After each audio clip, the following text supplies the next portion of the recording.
రాజశ్యామల అమ్మవారి యొక్క నవరాత్రుల్లో 5వ రోజు పూజ. అమ్మవారిని ఏ రూపంలో మనం పూజ చేయాలి, అలంకారాలు ఏమిటి అని చాలామందికి సందేహాలు ఉంటాయి కదా. మనము ఈ యొక్క అమ్మవారిని మనము స్కందమాత రూపంలో చేస్తాం. మనం అమ్మవారికి ఏమైందండి, చక్కగా ప్రథమం శైలపుత్రీతి, ద్వితీయం బ్రహ్మచారిణి, తృతీయం చంద్రఘంటేతి, కూష్మాండేతి చతుర్థకం, పంచమం స్కందమాతేతి అంటాం స్కందమాత రూపంలో. చాలామంది నేను మొట్టమొదటిగా మీకు చెప్పాము, ఈ అమ్మవారికి అలంకారాలు ఒక్కొక్కళ్ళు ఎవరి వచ్చినట్టు వాళ్ళు చేయొచ్చు, ఇలాగే చేయాలని రూల్ లేదు. కొన్ని ప్రాంతాలలో కాళికాదేవి, త్రిపుర తారాదేవి, సుందరీదేవి, భువనేశ్వరీదేవి, ఆ తర్వాత మాతా చిత్రమాత త్రిపురదేవి, ఈ యొక్క భైరవీదేవి, మధుమతీదేవి, మాతా బగళాముఖీదేవి, తర్వాత మాతంగి కమలాదేవి ఈ రూపాల్లో చేస్తాం. ఇంకో కొన్ని ప్రాంతాల్లో తారాదేవి, కాళికాదేవి, చిన్నమస్తాదేవి, ఇప్పుడు మన దశమహావిద్యలు ఉన్నాయి కదండి, ధూమావతి, బగళాముఖి ఇలా చేస్తారు. మరి ఉత్తర భారత రాష్ట్రాలలో ఎక్కువగా ఈ పూజలు బాగా చేస్తారు. ఎక్కడండి, పంజాబ్, హర్యానా, హిమాచల్ ప్రదేశ్, ఉత్తరప్రదేశ్, ఉత్తరాఖండ్లో మాఘగుప్త నవరాత్రులు బ్రహ్మాండంగా జరుపుకుంటారనమాట. కాబట్టి మనము ఇక్కడ మనకి దక్షిణ భారతదేశంలో మనకు ఇప్పుడిప్పుడే ప్రచారంలోకి వస్తున్నాయి. మనం ఎప్పటి నుంచో ఆ పూజలు చేస్తున్నాం, కానీ ఇవి అని మనకేంటంటే దేవీ నవరాత్రులు బాగా చేస్తాం. తర్వాత చైత్రమాసంలో వసంత నవరాత్రులు స్లోగా కొద్దిగా మన వైపు వచ్చినాయి. ఇప్పుడు మాఘ నవరాత్రులు, వారాహి నవరాత్రులు వచ్చినాయి అన్నమాట. కాబట్టి ఈ యొక్క రోజున మనము అమ్మవారిని మనం ఎలా చేస్తాం, ప్రధానమంత్రి అమ్మవారు రాజశ్యామల అమ్మవారు అంటే ప్రధానమంత్రి ఎవరికి, లలితాదేవి. కాబట్టి కుడివైపున ఉంటుంది. అందుకే లలితా సహస్రాల్లో మంత్రిణ్యంబ అని చెప్పేసి అమ్మవారిని మనం వర్ణించడం అనేటటువంటిది జరిగిందనమాట. కాబట్టి ఎలా మంత్రిణ్యంబ విరచిత విషంగ వదతోషిణ అంటాం, మంత్రిణ్యస్త రాజ్యదూహు. ఆ తర్వాత లలితాదేవికి చక్కగా గేయచక్రధారుడ, మంత్రిణి పరిసేవిత, ఇవన్నీ కూడా రాజశ్యామల అమ్మవారిని కీర్తించడానికే చెప్పబడి ఉన్నాయి.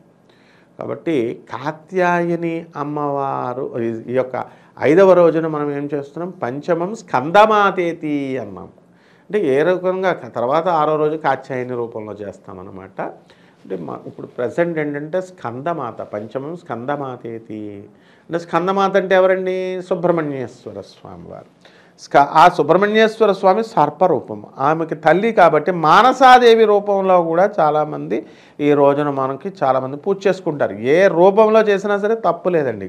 దేవీ శక్తి, ఉమెన్హుడ్ అమ్మవారిని, ఫెమినైన్ ఎనర్జీని మనం పూజ చేయడం అనేటటువంటిది ముఖ్యమైనటువంటి ఇది అవసరం అన్నమాట.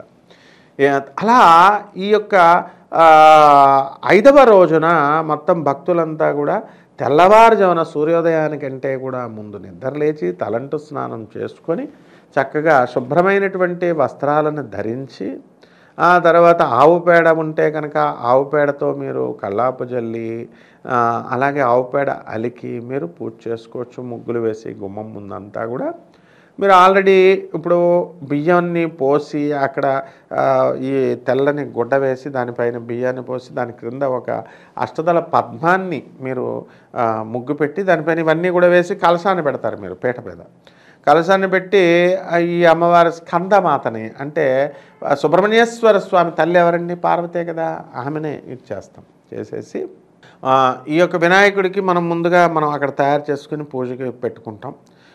వినాయకుడి దగ్గర మనం ఈ యొక్క తులసిమాల పెట్టకూడదు. ఈ అమ్మవారికి మనం తులసిమాలని, తర్వాత మనము చక్కగా ఈ యొక్క మారేడు ఆకుని మనము అమ్మవారికి పెట్టచ్చు. మారేడు కాయలతో పాళీ కట్టొచ్చు. ఇక శాకంబరి అమ్మవారి యొక్క అలంకారం మీకు తెలిసిందే కదా, అన్ని రకాల ఫ్రూట్స్ని మనం కడతాము, అన్ని రకాల కూరగాయలని మనం కట్టి వరంగల్ భద్రకాళి అమ్మవారి గుడిలో చేస్తాం. మన బెజవాడ కనకదుర్గమ్మ తల్లి గుడిలో చక్కగా మొక్కజొన్న పొత్తులు, ఇవి బెండకాయలు, ఇలా అన్ని కూరగాయలతో కట్టి అన్ని దేవస్థానాల్లో కూడా చేస్తారు. కాబట్టి మనము మనకు చాలామందికి డౌట్ ఉండేది ఏంటంటే, మాఘ మాసంలో జరిగేటటువంటి ఈ నవరాత్రుల్లో మనం దేవాలయాలకు వెళ్ళాలా అనేటటువంటిది ఉంటుంది. ఉపాసన వేరు, దేవాలయాలకు వెళ్ళడం వేరండి. మీకు కుదిరితే పూజ అయిన తర్వాత వెళ్ళండి అంతే.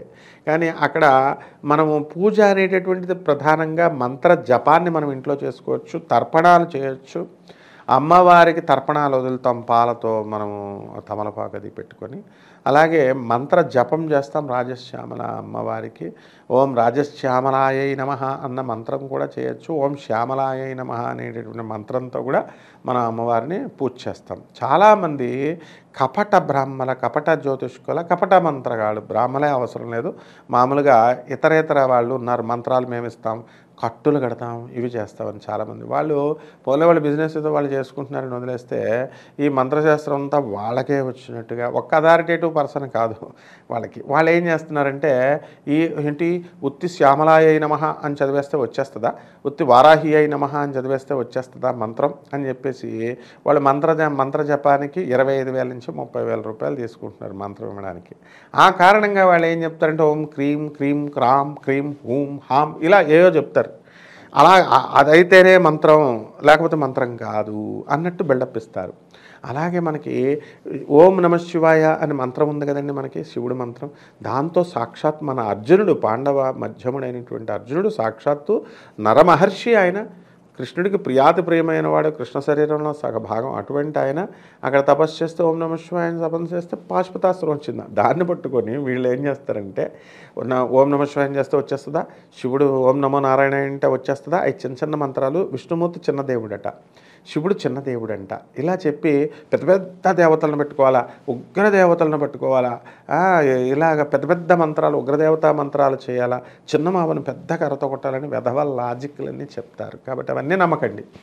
మనం పేదవాడు, కొత్తగా స్టార్ట్ అయినటువంటి భక్తుడు కన్ఫ్యూజన్లో ఉంటాడు. మంచి గురువు కావాలి. ఆ గురువు ఆదిశంకరాచార్యుల వారు, ఆ గురువు శ్రీకృష్ణుడు, ఆ గురువు దత్తాత్రేయుల వారు. కాబట్టి మీరు ఈ మంత్రాలన్నింటినీ కూడా మీరు చక్కగా చాంటింగ్ చేసుకోవచ్చు అన్నమాట. ఈ అమ్మవార్లంతా కూడా తాంత్రిక దేవతలైనా కూడా మనకి ఏమిటంటే తంత్ర అంటే ప్రాక్టికాలిటీ నేర్పిస్తారు వాళ్ళు. అందువలన ప్రాక్టికాలిటీ అంటే ఊహల్లో ఇప్పుడు మీకు కొన్ని నెట్వర్క్ బిజినెస్ అనేది వచ్చింది. ఒక ఇద్దరిని చేర్చండి, ఆ ఇద్దరు మళ్ళీ ఒక్కొక్కళ్ళు ఇద్దరిని చేరుస్తారు, 9 అవుతారు. ఒక్కొక్కళ్ళు ఇద్దరు చొప్పున 2 to the power of 4 16 అవుతారు. ఇలా ఏవో లాజిక్లు చెప్పేసి మనం కట్టింది ఒక 1,500 కట్టమంటారు. కట్టమని మీరు ఒక నెల అయ్యేసరికి మీకు ₹1,00,00,000 వస్తుంది, 2 నెలలు అయ్యేసరికి ₹1,00,00,000 వస్తుందని చూపిస్తారు. ఏం రావన్నమాట. ఆ చైన్ అక్కడితో తెగిపోద్ది, ఆ 1,500 కూడా పోతాయి. ఇది వీళ్ళ ఈ మంత్రగాళ్ళు చెప్పేది ఇది. ఇప్పుడు ఇది గుప్త నవరాత్రులు రహస్యంగా చేయాల్సినటువంటివి కాబట్టి ఈ ఉపాసన భక్తులే చేస్తారు. కాబట్టి భక్తులకి మీకు ట్రైనింగ్ కావాలి. ఇది వెళ్ళేటటువంటి విధానము. కాబట్టి ఇది రహస్యంగా మనం చేసుకోవాలి అన్నారు. ఎందుకనంటే మీరు ఇప్పుడు ఎవరికైనా చెప్తే ఏంటి ఇలా చేసావా అని ఏవేవో సలహాలు ఇస్తారు. గురువు తప్ప ఎవ్వరు కూడా వీళ్ళకి ఎవరికి ఇవ్వకూడదు సలహాలు. ఆ గురువు జగద్గురువు ఆదిశంకరాచార్యులు వారు. అంటే 4వ రోజున మీరు చక్కగా పసుపు కుంకుమలతో అభిషేకం చేసుకోండి. స్వామివారికి చందనంతో అభిషేకం చేయండి, కుంకుమార్చన చేయండి. కుంకుమార్చన చేసి మనకి దద్దోజనాన్ని నివేదనగా పెట్టండి. చిమ్మిల్ని, నువ్వులతో బెల్లాన్ని నైవేద్యంగా పెట్టి చిమ్మిలు తయారు చేసి పెట్టండి. మానసాదేవి యొక్క ఎవరికైతే కుజ దోషాలు ఉన్నాయో అవన్నీ కూడా పోతాయి. ఈ అమ్మవారు బుధుడు కాబట్టి బుధుడి యొక్క దోషాలను పోగొడుతుంది. కాబట్టి బుద్ధిమాంద్యం ఉన్నటువంటి వాళ్ళు మీ అందరికీ కూడా సరైనటువంటి బుద్ధిని మీకు ప్రసాదించి, మీ కోరిక ఇది అది అని లేదండి, 100% నేను చెప్తున్నాను, బాండ్ పేపర్ మీద రాసిస్తాను, అన్ని కోరికలు తీరుస్తుంది. కాకపోతే మీరు కూడా ప్రొసీజర్ ప్రకారం చేయాలి కదా, మంచి గురువు ఉండాలి కదా మీకు దగ్గర ఇప్పించడానికి. ఇవన్నీ కూడా చూసుకోండి. ఆ గురువు ఆదిశంకరుడు అని చెప్తున్నాను. ఈ రకంగా 5వ రోజున చేయండి. మీకు ఆ స్కందమాత యొక్క కరుణాకటాక్షాలు మీకు లభిస్తాయి. శుభమస్తు.